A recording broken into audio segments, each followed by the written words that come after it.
എല്ലാവർക്കും നമസ്കാരം. ജൂൺ 19 വായനാ ദിനമാണ്. നമുക്കെല്ലാവർക്കും പുസ്തകങ്ങൾ വായിക്കണമെന്ന് അതിയായ ആഗ്രഹമുള്ളവരാണ്. പലപ്പോഴും പലരുടെയും ചിന്ത പുസ്തക വായന എന്നത് സ്വതസിദ്ധമായി കിട്ടുന്ന ഒരു കഴിവാണ് എന്നതാണ്. ജന്മവാസനയായി കിട്ടുന്ന ഒരു കഴിവ്. സത്യത്തിൽ അങ്ങനെയാണെന്ന് എനിക്ക് തോന്നുന്നില്ല.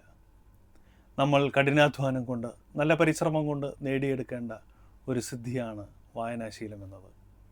വായിക്കുന്നത് കൊണ്ട് എന്ത് കിട്ടുന്നു എന്നൊക്കെ ചോദിച്ചാൽ പല ആളുകൾക്കും പല ഉത്തരങ്ങളുണ്ടാകും. എന്നാൽ എനിക്ക് പലപ്പോഴും തോന്നിയിട്ടുള്ളത്, പൊടി പിടിച്ച ഒരു കണ്ണാടി, നമ്മുടെ മുഖം നോക്കുന്ന കണ്ണാടി, അതൊന്ന് നന്നായി വൃത്തിയാക്കി അതിലേക്ക് നമ്മൾ തന്നെ നോക്കുമ്പോൾ കണ്ണാടിയിലൂടെ നമ്മെ വ്യക്തമായി കാണുന്നത് പോലെയാണ് പുസ്തക വായന എനിക്ക് നൽകുന്ന അനുഭവം. കണ്ണാടിയിലൂടെ നമ്മൾ നമ്മെ തന്നെ കൃത്യമായി കാണാൻ സാധിക്കുന്നത് പോലെ പല പുസ്തകങ്ങളും നമുക്ക് തരുന്നത് ലോകത്തിൻ്റെ പല ഭാഗത്തുള്ള പല രീതിയിലുള്ള ആളുകളെ, ചരിത്രങ്ങളെ, സംസ്കാരങ്ങളെ, പ്രണയത്തെ, പല വികാരങ്ങളെ നമ്മുടെ മുൻപിൽ എത്തിക്കുന്നു. വായന പലപ്പോഴും നമുക്ക് ഉറക്കം തരുന്നു എന്നൊക്കെ ഞാൻ വായിച്ചു കേട്ടിട്ടുണ്ട്. പലപ്പോഴും എൻ്റെ ഉറക്കം കളഞ്ഞിട്ടുള്ളത് വായനയാണ്. നല്ല പുസ്തകം കിട്ടിയാൽ കൃത്യമായി കിടന്നുറങ്ങാൻ സാധിക്കാതെ വരുന്ന ഒരവസ്ഥയുണ്ട്. അത് വായിച്ചു തീരുന്നതുവരെ സ്വസ്ഥതയില്ലാത്ത ഒരവസ്ഥ. അതാണ് നമ്മുടെ മനസ്സിനെ മതിഭ്രമിപ്പിക്കുന്നത്. നല്ല പുസ്തകങ്ങൾക്ക് അങ്ങനെ ഉറക്കം കളയാനുള്ള കഴിവാണുള്ളതെന്ന് എനിക്ക് തോന്നിയിട്ടുണ്ട്.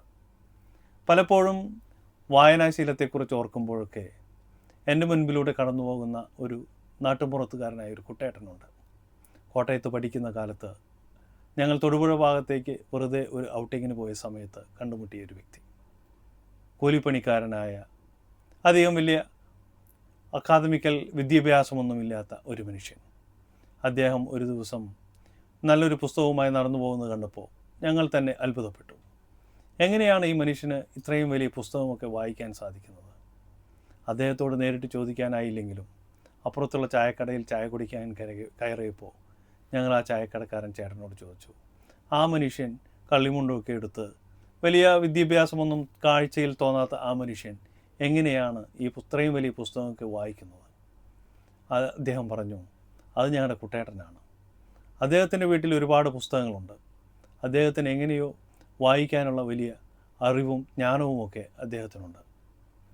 അദ്ദേഹത്തെക്കുറിച്ച് ഓർക്കുമ്പോൾ നമുക്ക് വായിക്കാതിരിക്കാനാകില്ല. ഒരുപാട് പുസ്തകങ്ങൾ നമുക്ക് സ്വന്തമാക്കാനുള്ള കഴിവ് ഇന്നുണ്ട്.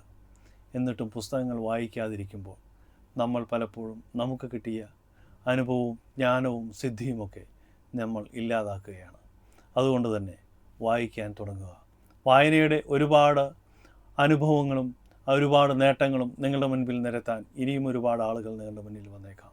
എനിക്ക് ഒന്നേ നിങ്ങളോട് പറയാനുള്ളൂ, പുതിയൊരു മനുഷ്യനാകാൻ, വീണ്ടും വീണ്ടും നല്ലൊരു മനുഷ്യനാകാൻ, എല്ലാവരെയും സ്നേഹിക്കാൻ കഴിയുന്ന മനുഷ്യനാകാൻ, കൂടുതൽ മെച്ചപ്പെട്ട ഒരു മനുഷ്യനാകാൻ നമ്മെ വായന സഹായിക്കും. യാതൊരു തർക്കവുമില്ല. നല്ലൊരു വായനാ ദിനം ആശംസിക്കുന്നു. എല്ലാവർക്കും കൂടുതൽ പുസ്തകങ്ങൾ വായിക്കാൻ അവസരമുണ്ടാകട്ടെ.